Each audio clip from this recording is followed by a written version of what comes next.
Hi, in this tutorial I'm going to show you how to navigate around in a sheet in Excel. So here I have a long list of customers. Let's say I want to go to the end of the list.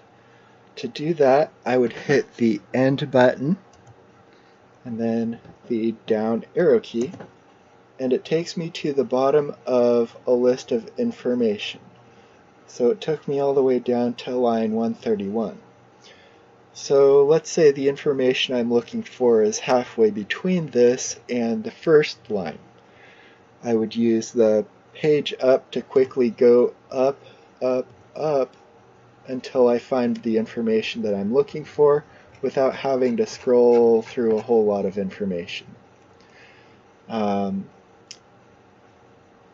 Another thing in Excel is when you hold the Shift key down and then click a cell over to the side, it holds that first position and highlights everything that between that cell and where you clicked.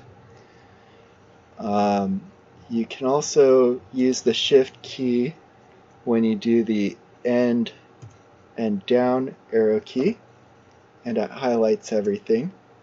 And if you hold the Shift key and hit the end and right arrow key, it highlights everything in this table.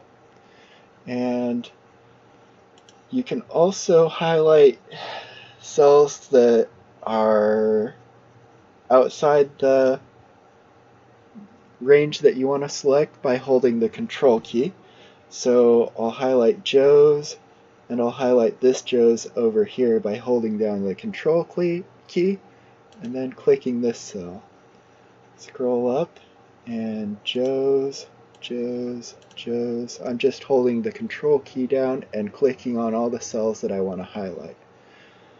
And that's how to navigate through Excel, and some tips and tricks to make it easier.